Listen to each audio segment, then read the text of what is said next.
May reading wrap up. Let's do it. The first book I finished this month is Wild Dark Shore by Charlotte McConaughey. I knew going into this book that it was a multi-POV family drama and had something to do with like climate crisis, like the environment, an environmental drama. And I didn't know much more about it. I don't know if this is considered like a thriller or a mystery. I think it is when I've looked it up, but I typically would say I'm not drawn to mystery thriller, don't read them really, and I really, really, really enjoyed this book. The writing was great. The settings and descriptions of the island were amazing. So this takes place on an island off of Antarctica, Shearwater Island, and it's a fictional island, but based on Macquarie Island. There's an author's note at the end. And basically a woman washes up on shore and she's looking for her husband who she hasn't heard from. And she's getting concerned. And he was like a researcher on the island. And there's a family who lives there.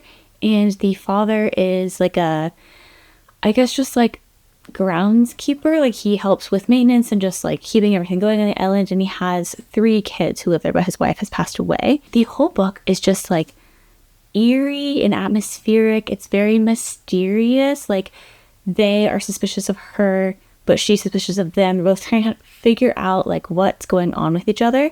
And I had such a good time reading this. I don't know how much I could say that. And I would say parts of it were difficult to read. Like if you're someone who's very sensitive about animals, there's just like not like direct thing, but like references to like historical violence. Like if you think of Antarctica, seals, penguins, that kind of vibe. So that was difficult. And I especially was like bawling at the end because we always know, and just because the ending of the book was so intense. There were a couple things in this book where I was like, is that part necessary? I don't really get it. But I would so recommend you read this. It's really good. I think it just came out this year, maybe in April. I can't wait to reread this at some point. I probably wait a while, but it was lovely. It was so interesting. I thought that each character's, like when you're switching perspectives, was really different. And I thought that I was curious if we would know why, like some of the characters were in first person perspective, whereas some of them, I think the kids were in third person, except for one of them. It was like kind of first person, but his was also like sharing fun facts about plants and stuff. Anyways, please read. The next book I finished was Green Teeth by Molly O'Neill.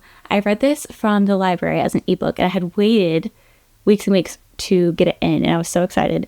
And Green Teeth is, I'd say, marketed as a cozy fantasy, and it mostly is. I feel like towards the end, I was like, this feels less than cozy. It's told from the perspective of a lake monster named Ginny, and she's really funny. I had a really good time like reading from her perspective because I read so many multi-POV stories lately. I was worried it would like switch to the other character who is a witch. This is like a historical fantasy. What year would that be? I don't know. When they're, going after witches and drowning them, killing them, that kind of thing. Set in that time period. I can't remember her name. Prudence? So I was worried it would switch to her perspective, and I was like, I don't know if I want that, but it didn't. We stayed with Ginny the whole time. Also, while I was reading this book, I've been listening to Like Ginny by Ginny lately, and so every time I think of this book, I'm like, Ginny. Anyways, having fun with that. But I love this book. I like they go on like a few different adventures, kind of quests of things they need to do throughout the book together, and it was really fun. And they kind of go, what would it be? I guess England, Wales, and Scotland. They go throughout Britain, and so you kind of get a hint at like different folklore throughout those different lands, and I loved that. I absolutely love folklore. And there was also a tie-in to like Arthurian legend, which I'm a sucker for. So I had so much fun reading this book. It really made me want to read like classic Arthurian legends and just more, like, find more things with folklore in them. The climax of the book, it felt like they were trying to, like, make it a twist and surprise and everything and be like, haha, just kidding. And I just didn't love the way that happened, but it was still a really fun read. I would totally recommend it if you want a nice, cozy fantasy with a little bit of adventure and lots of folklore in it. The next book is Butter. I think the full title is like Butter, a novel of crime and murder. What's it called? Please hold. It doesn't say in Storygraph. But I listened to the audiobook of this. I thought the audiobook was so well done. Oh, the author is Asako Yuzuki. Yes. And the audiobook, narrated by Hanako Footman, was so well done. I love the voices that she gave to each of the characters. I feel like some of the audiobooks I've listened to lately have been lacking character voices, which I really enjoy. But I found it so engaging. Butter is about a journalist who is getting to know and kind of like looking in and wants to write a story about a woman who's convicted of being a serial killer. And I was concerned that this would be like a scary book. I don't want to be scared, but it's really not. I would say it's a literary fiction where you're getting to know the journalist a lot. It's almost entirely from her perspective and like her journey learning about herself as she gets to know the killer Maneko Kaji, who it's based off of a real true story in Japan from, I don't know, years ago. I think this came out in Japan a while ago and it's just recently been translated into English, but it's based off of a true crime story. And it was just so fascinating. I thought there were so many good themes about just like women, what it's like to exist as a woman in society in Japan. And food. I love the descriptions of food. There's a part where they're talking about eating this like decadent butter on top of just a bowl of white rice with a little bit of soy sauce. And I was like, I need that. I need that now. And there's like a ramen part and I was like, I gotta get some ramen. It was so fun. And the only parts I didn't like of this book, it switches to another character's perspective for like one chapter. And I was like, oh, like what? And didn't love that situation. I get why they did it for the story and thematically. And same with the end of the book. They were trying to like wrap up a lot of themes, but I wasn't as invested in it at that point. However, I still think the whole thing is worth reading, and I would highly recommend the audiobook. If you're like, I don't know, this is long, I've heard it slow, like just pop on the audiobook. It was a good time. I definitely want to buy this. I love the cover.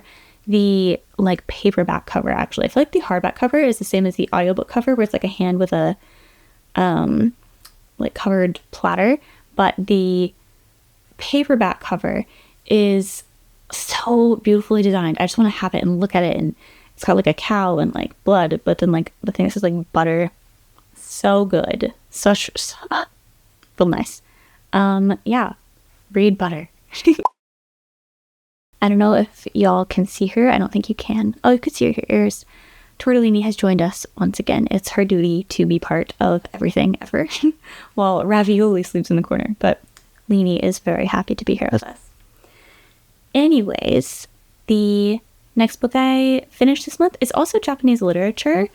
I feel like I read a lot of Japanese literature this month. I am also thinking of it carrying over from April, but that's because I went to the Japanese bookstore and intentionally got books that, you know, they're all by Japanese authors. So the next one I read is The Hole by Hiroko Oyamada. And this is such a short little book. I had higher hopes for it. I think I wasn't really sure what it would be like going into it. I was like, woman falls into a magical hole. Like, I thought it'd be more about like the whole, like in Maiden Abyss or Alice in Wonderland, like there's magical things that happen when you fall in. But it's more so like a housewife gets really bored in the Japanese countryside and like may or may not be going crazy and seeing things. It wasn't bad. I just like was like, oh, okay, there it was. Yeah, I don't know. It's quite short. I did think it was interesting. If I remember, yeah, they don't like, I don't know if you can tell. There's no like paragraph returns after dialogue, so it feels like there's a parking space, right?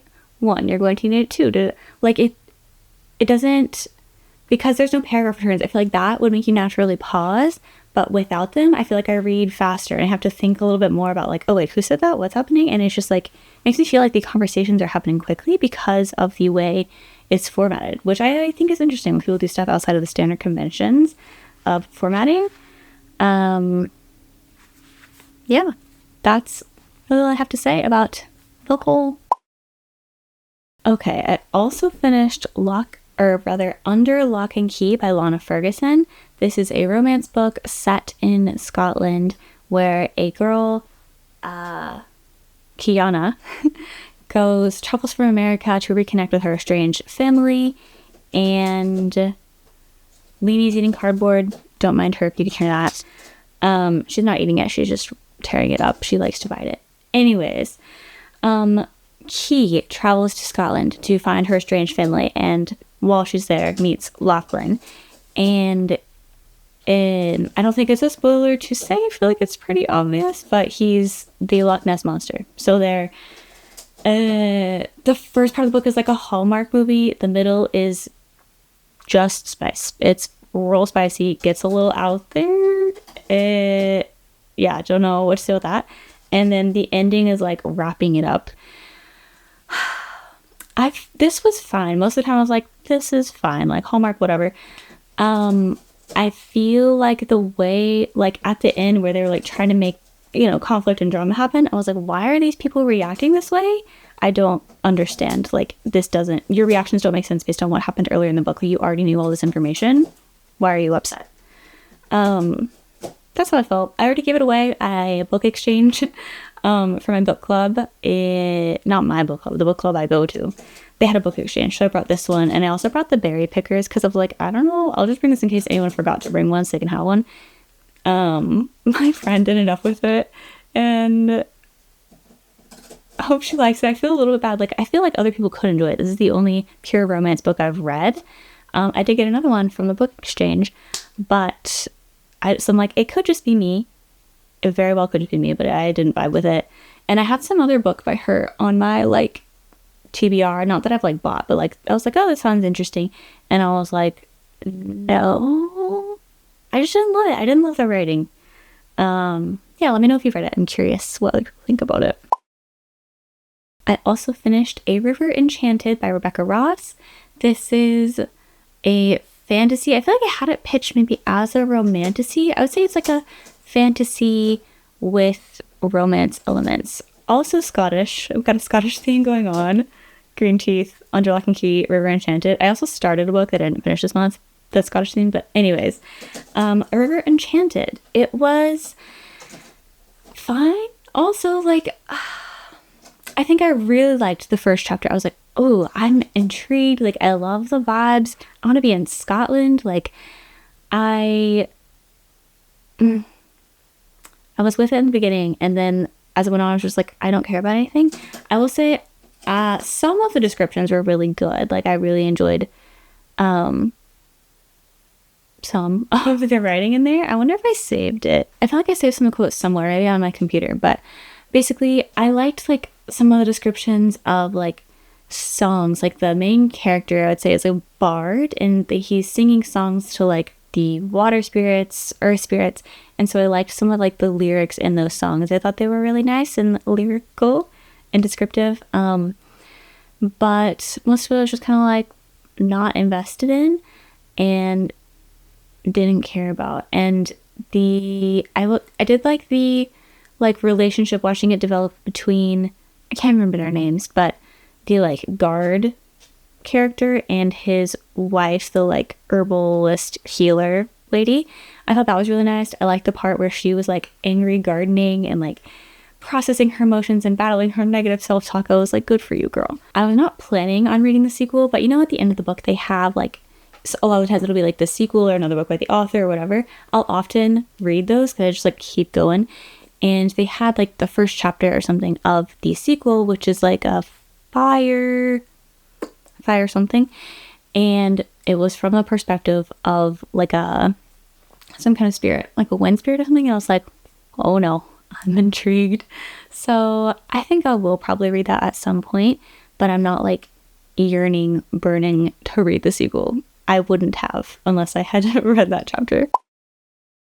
The next book I finished is a memoir. This was May, so Memoir May was the book club theme, and we voted on Crying in H Mart. I'd heard a lot of good things about this, and I was very intrigued to read it. I listened to the audiobook that was narrated by the author, which I really liked. I like that opportunity to get to hear the author say like their own story, especially in a memoir. I thought that was cool, and it was fine. I think obviously I'm not Asian and I haven't had a similar experience I don't know, having to care for my mom in that kind of way. And like, I think, so I don't relate to it in that way. I think for other people who had similar experiences, it seemed like it was really impactful for them to get to read about it. I felt like a lot of her points just like were redundant, like could have been like, the meaning could have come across with less story. It was really hard to listen to. A lot of the graphic parts about her mom dealing with cancer and the reactions and a lot of that. So it's very emotional. I don't think it's bad. I don't think it's like amazing. I think it's probably worth reading if you're interested in it. Yeah, that's my thoughts. Crying in H Mart. Okay, the next book I finished reading is Shanghai Girls by Lisa C. I was really looking forward to reading this. I really like Lisa C's novels, and she's so far like my favorite historical fiction author that I've read, because I feel like you get such depth, like historical depth and cultural information from her work. My favorite one is Peony in Love. I loved the folklore aspect of that and like tied into the story. I just thought it was so cool. I liked Lady Tan's Circle of Women. I liked it, but I liked it less than Peony. And then Snowflower is like my least favorite so far, but I know that's like one of her most popular ones, along with Lady Tan's Circle of Women. And I want to read all of her books though. So I got Shanghai Girls, and this one it starts in 1937 Shanghai. I didn't like, I think maybe the preview for this one was at the end of like Snowflower and the Secret Fan, probably, because that's the one I read most recently. And so I was like, yeah, okay, I'll read that next. And like based on that chapter, I wouldn't have thought, I don't know, I just didn't look at the description of the book, so I wouldn't have realized the plot. It's like two sisters living in Shanghai, and they're like, we're so modern, we're so glamorous, we're so cool, like having a good girly fun time. But you know, then the war happens, World War II, Japanese invasion of China, and that was difficult, super difficult to read about, and obviously it's not a fun time. People lived through this, and so it's sharing that experience, but I wasn't expecting to read about something as graphic as that. Then we got past that a little bit. It was really interesting hearing about their journey and time in the US, and so I still got a lot of like cultural insight. There's a part that made me bawl so much towards the end, but not the end of the book, about like it mentioned basically a lot of history. I'm super paraphrasing. A lot of history tells like these super intense stories of men and wars and things like that, but not like doesn't glamorize women's stories. And then it goes on to talk about, you know, what this character, there's a thing that the character goes through, like things that are particular to women, and that like crushed me. It's like hard to think about right now. I do feel like this book kind of just like ends, and there is a sequel to this book which I'd picked up, but I feel like it's like an average, like not too long of a book, and I feel like it would have been cool if it feels like part one of a story. So if Shanghai Girls and the sequel Dreams of Joy, if they were like together in one big chunky book, that would like feel better, because it feels like you just need to like move right into it. It's like, oh, part two. But it is not. I thought that the main character Pearl was really interesting. I think that Lisa C does an interesting job of like making the main narrator, she might not necessarily, like she's not in the right, or like doesn't necessarily have the correct perspective, and you kind of you realize that almost with her when she's arguing with her sister. I think I saw that in Shanghai Girls as well as Snowflower and The Secret Fan, and that I think is really interesting. I appreciate that she writes characters like that, and it gives you more to think about. And I will be reading all of her books, like I said. I do really want to read The Tea Girl of Hummingbird Lane. That one, I love tea. I worked on a tea farm in college, in Japan, and that experience meant a lot to me. So I know it's not like the same situation, but I'm excited to read that one. And then The Island of Sea Women, I will read at some point. I'm not super eager because I watch a lot of K-dramas that feature that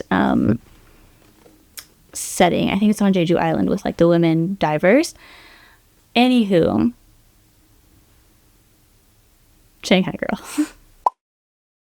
I also read this quick little book, The Pearl by John Steinbeck. This is a recommendation for my husband.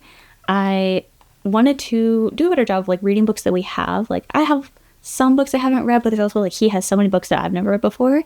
I also wanted to read a classic every single month, and I don't think I had read one last month until I picked this one up, and I wanted to squeeze it in. And it was interesting. I think it's a concept, it's an ideas type book more so than here are the characters, let's relate to them, get deep. It's themes about humanity, and his writing style is super distinct. I think it's really different than any author I've read. I know I've read him before in high school. I don't know if he all of his books are like this, but that did stand out to me. I don't have a ton to say about it. Some of the themes in this book are good versus evil, greed, capitalism, family a little bit, amongst other things. And I'd say if you're wanting to read somewhat of a fable, check it out. It's not my favorite thing, but my husband loves it. So to each their own. I think we have different tastes. The last book that I read in May is one that I've been wanting to get to for a little while, and that is A Magical Girl Retires by Park Soyeon. This was a really fun little book. It's not too long, and I love magical girls. Sailor Moon was so much fun. Watching that when I was really little, and I rewatched it a few years ago. I don't watch anime very much anymore, but really enjoyed watching it. And didn't watch every single Magical Girl anime, but definitely after I finished Sailor Moon, I was I want more. And so I'll watch some random ones. But look at this artwork. I feel the artwork was some of my favorite parts of this book. And the book design itself, it's not only the art. Let me flip to something. So this is a chapter title page, and I love that there's these little sparkles everywhere. The typesetting was really nice. And yeah, this is also kind of environmental themed. There's basically a modern day magical girl in Korea. They have a magical girl union. So it's just a fun take on the topic, the genre. And it doesn't really get too deep with anything. It is a pretty short book, so it just touches on a lot of topics. But it was a fun little read. And if you like things with magical girls in them, I think you would probably enjoy this. It's just a fun version of it. There is, definitely check out the content warnings. The beginning, her thoughts of it, just the way it opens is her on a bridge, so take that into consideration. Those are all the books I read in the month of May. I'd love to hear about what you're reading.